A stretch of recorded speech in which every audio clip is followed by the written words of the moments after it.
எல்லோருக்கும் இனிய காலை வணக்கம். இன்று ஒரு சிந்தனை என்கின்ற இந்த யூடியூப் சேனலின் வழியே இறையருளால் நாம் தினந்தோறும் சந்தித்துக் கொள்வதும் RMS அஸ்ட்ரோ அகாடமியின் வழியே ஜோதிடத்தை சிந்தித்துக் கொள்வதும் மற்றற்ற மகிழ்ச்சியை தருகிறது.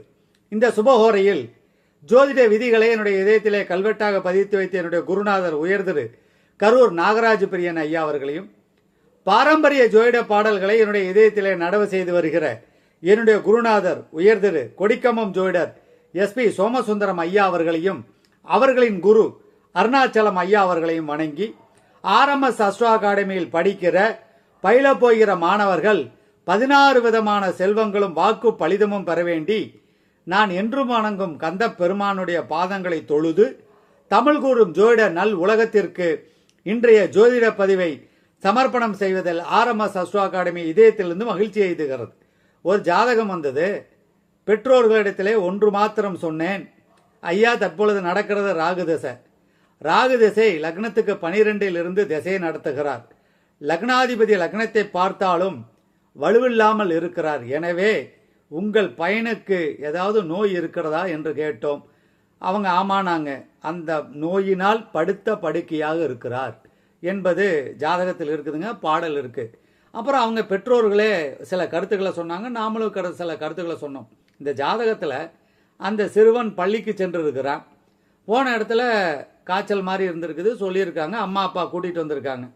வீட்டில் ஒரு படுத்திருந்த பையன், ஒரு சாதாரணமாக ஊசி போட்டுக்கிட்டு படுத்திருந்த பையனுக்கு வாந்தி வந்திருக்கு.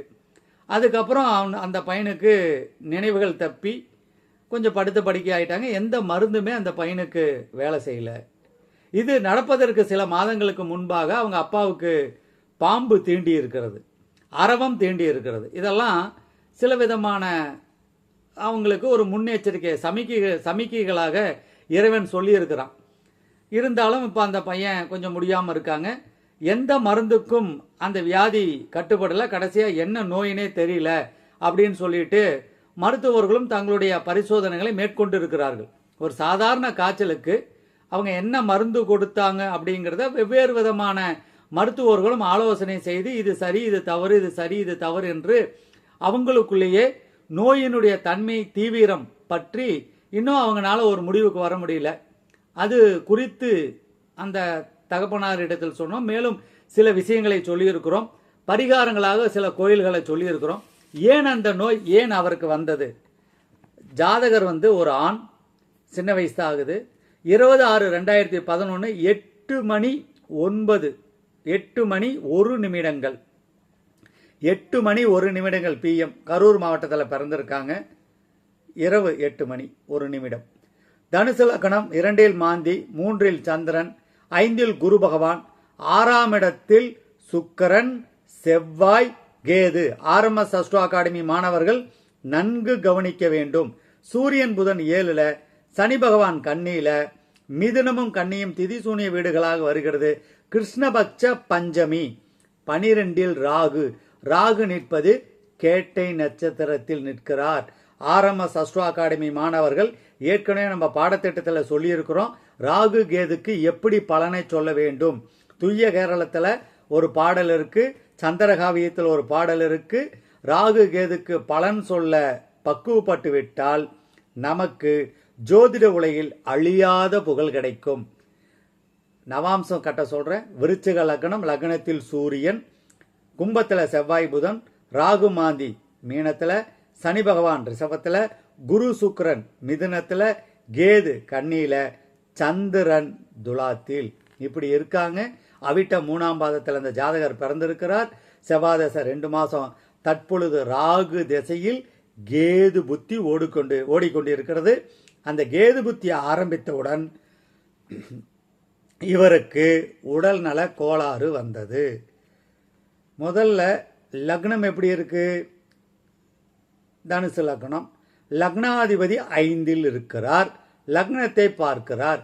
லக்னாதிபதி 5 இருந்தாலும் வீடு கொடுத்தவரும் சாரம் கொடுத்தவரும் எப்படி இருக்கிறார் என்று கவனிக்க வேண்டும். வீடு கொடுத்தவர் லக்னத்திற்கு 6ஆம் இடத்தில் 6ஆம் அதிபதியுடன் கேதுவுடன் அமர்ந்திருக்கிறார். அவருக்கு 5 சனி பகவான் அமர்ந்துள்ளதை RMS அஸ்ட்ரோ அகாடமி மாணவர்கள் கவனிக்க வேண்டும். இதுல மிக முக்கியமான ஒரு குறிப்பாக செவ்வாய் பகவான் புதனுடன் சேர்ந்து நவாம்சத்தில் கும்பத்தில் உள்ளார். இது ஒன்று.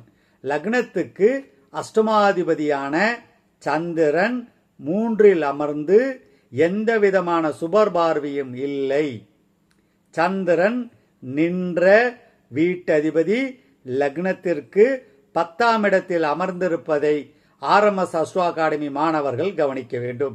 அப்போ லக்னத்துக்கு 8ஆம் அதிபதி சந்திரன் 3ஆம் இடத்துல, ராசிக்கு 8ஆம் அதிபதி புதன் பகவான் 5ஆம் இடத்தில் திதி சூனிய வீட்டில் அமர்ந்திருக்கிறார். சனி பகவானுடைய பார்வையையும் பெறுகிறார். 12ஆம் இடத்தில் உள்ள ராகு பகவான் கேட்டை நட்சத்திரத்தில் நின்று திசையை நடத்துகிறார். அப்போ ராகு நின்ற வீட்டதிபதி செவ்வாய் 6ஆம் இட தொடர்பு பெற்று 6ஆம் அதிபதியுடன் தொடர்பு பெற்று கேதுவுடன் தொடர்பு பெறுவதை நாம் கவனிக்க வேண்டும். எனவே 6ஆம் இடம் என்பது அழியாத நோய், தீராத நோய், பல்கி பெருகி வருகிற நோய். இப்போ இந்த குரு பகவான் லக்னத்தை பார்ப்பதனால் உயிர் இருக்குது, ஆனால் மருந்துகள் ஒவ்வாமை தன்மையை தந்து கொண்டிருக்கின்றன. காரணம், ஒரு ஜாதகத்தில் 9ஆம் அதிபதி பாக்கியாதிபதி கெட்டு போய்விட்டால் அந்த மனிதனுக்கு நல்ல நல்ல அடைமொழி கொடுத்து நீங்கள் எதையெல்லாம் சேர்த்து சொல்கிறீர்களோ அது வாழ்வில் கிடைக்காது. 7ஆம் இடம் திதி சூனிய வீடாக வந்து இந்த 9ஆம் அதிபதி அங்கே அமர்ந்திருப்பது குற்றம். சூரியனும் புதனும் சேர்ந்திருப்பது 8ஆம் இடத்தில் இருப்பது இதெல்லாம் சொல்றாங்க. ஆனால் இந்த உபய லக்னத்திற்கு பாதகாதிபதியான புதன் பகவானுடன் பாக்கியாதிபதி சேர்ந்து திதி சூனிய வீட்டில் அமர்வதும் சனி பகவானுடைய பார்வை பெறுவதும் அவ்வளவு சிறப்பில்லை. எனவே இந்த ராகு திசை இப்போ வயசு 13 வயசு ஓடிட்டு இருக்கு. ராகு திசை அவ்வளவு சிறப்பில்லை. இந்த கேது புத்தியில சில விஷயங்கள் அவங்களுக்கு சொல்லியிருக்கோம். இதுக்கு ஒரு பாடல் வேண்டுமல்லவா? புலிப்பாணி பாடல் 81வது பாடல். சொல்லுகிறேன் இருநாளில் செவ்வாய் தோன்ற சூரியன் அறவுடனே சேர்ந்து நிற்க வில்லவே விசந்தீண்டி சாவான் ஜென்மம் விதமான களத்திரத்தால் வேதமெத்த. இது முதல் 4 வரி. அந்த முதல் 4 வரி இதுக்கு ஒத்து வராது. அடுத்த 4 வரி பாருங்க. நல்லவே லக்னேசன் 6ஆம் ஆதி நஞ்சுள்ள கரும்பாம்பு சேர்ந்துட்டாலும், நஞ்சுள்ள கரும்பாம்பு சேர்ந்துட்டாலும் புல்லவே மருந்தாலே கண்டம் சொல்லு பூதளத்தில் புலிப்பாணி கலரிட்டேனே. இப்போ லக்னாதிபதி குரு பகவான் நின்ற வீட்டதிபதி செவ்வாய் 6ஆம் அதிபதியுடன் சேர்ந்து கரும்பாம்பு, செம்பாம்புன்னு சொல்றோம் இல்லைங்களா? அப்போ கேதுவுடன் சேர்ந்து ராகுவனுடைய பார்வையை பெறுகிறார்.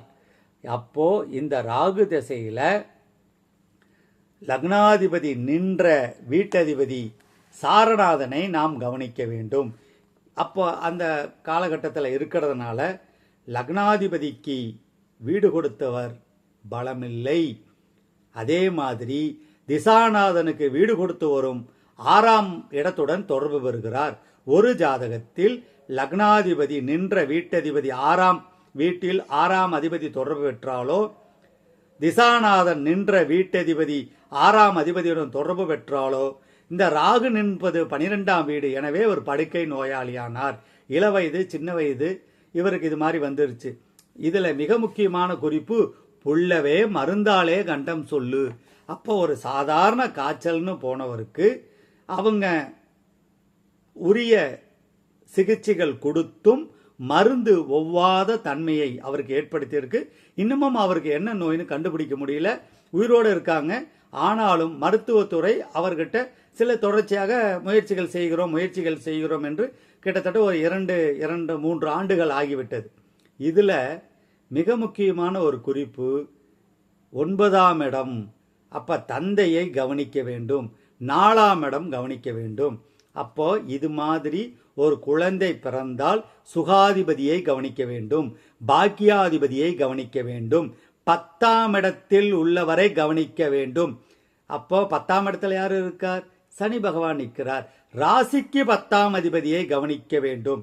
இப்படி ஒரு கிரகம் நின்ற வீட்டு அதிபதியையும், வீடு எந்த வீடுன்னு பாருங்க, லக்னத்துக்கு காரகத்துவத்தையும் ஆதிபத்தியத்தையும் சேர்ந்தவர், பார்த்தவர், சாரநாதன், வீடு கொடுத்தவர், கோச்சார ரீதியாக சந்திர பகவான், இது சனி பகவான் எங்கே இருக்கிறார் என்பதையும் ஆர்எம்எஸ் அஸ்ட்ரோ அகாடமி மாணவர்கள் கவனிக்க வேண்டும். எனவே 6ஆம் இடம் 12ஆம் இடம் சம்பந்தப்பட்டால் படுக்கை நோயாளி ஆயிடுவாங்க என்பதற்கு புலிப்பாணி 81வது பாடல் சாட்சி, விதிகளும் சாட்சி. லக்னாதிபதி 5ல் இருந்த லக்னத்தை பார்த்தாலும் கூட, ஆனால் அந்த வீட்டதிபதியும் சாரம் பெற்றவரும் எப்படி இருக்கிறார்கள் என்பதை ஆர்எம்எஸ் அஸ்ட்ரோ அகாடமி மாணவர்கள் நன்கு கவனிக்க வேண்டும்.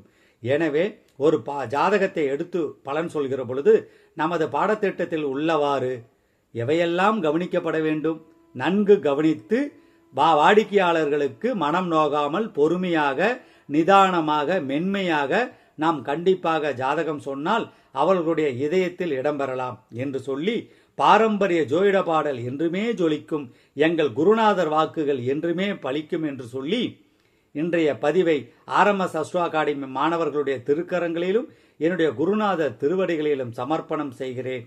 6ஆம் இடம் 12ஆம் இடம் நோய், படுக்கை வியாதி என்று சொல்லி, குறிப்பாக இந்த ராகுகேது சம்பந்தப்பட்டு விட்டால், தனியாக இருந்தால், சாரநாதன் திதிசூனிய வீட்டில் இருந்தால் கவனமாக பலன் சொல்ல வேண்டும், பதில் சொல்ல வேண்டும். சில பேர் கிரகங்கள், வக்ரம், அஸ்தம், நீசம், திதிசூனி இதெல்லாம் நான் எடுக்க மாட்டேங்க, ராசி கட்டமே போதும் என்று பலன் சொல்பவர்களும் இருக்கிறார்கள். அது அவர்களுடைய பாணி. ஆனால் நாம் பாரம்பரிய ஜோதிடத்தில் பலர் நடக்காத பாதையில் பயணிக்கிறோம். எனவே நாம் விதிகளுடனும் சுருதிகளுடனும் பயணிக்கிறோம். அவர்கள் பாதை அவர்களுக்கு, நமது பாதை பலர் நடக்காத பாதை, பாரம்பரிய பாதை நமக்கு.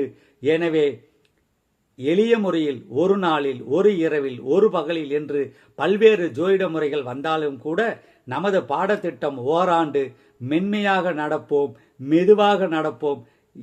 8 மேல் 8 அடி, அதாவது மெதுவாக நடந்தாலும் கூட, அடிமேல் அடி வைத்தாலும் கூட அடைவது நாம் சிகரமாக இருப்போம். பல்வேறு ஜோதிட நட்சத்திரங்கள் இருந்தாலும் நாம் துருவ நட்சத்திரமாக இருப்போம். ஆர்எம்எஸ் அஸ்ட்ரோ அகாடமி மாணவர்கள் துருவ நட்சத்திரமாக இருப்பார்கள் என்று சொல்லி இன்றைய பதிவை என்னுடைய குருநாதர் திருவடிகளிலும் ஆர்எம்எஸ் அஸ்ட்ரோ அகாடமி மாணவர்களுடைய திருக்கரங்களிலும் பாரம்பரிய ஜோதிட நூல்களுக்கும் சமர்ப்பணம் செய்கிறேன். வாருங்கள், விதிகளுடனும் சுருதிகளுடனும் ஆதார சுருதிகளுடனும் உதாரண ஜாதகங்களுடன் பயணிக்கிறோம். 9ஆம் அதிபதி வலுப்பெற்றவர்களுடன் எங்களுடன் இணைவார்கள் என்பது எங்களுக்கு சத்தியமாக தெரிகிற உண்மையாக இருக்கிறது என்று சொல்லி நிறைவு செய்கிறேன். நன்றி.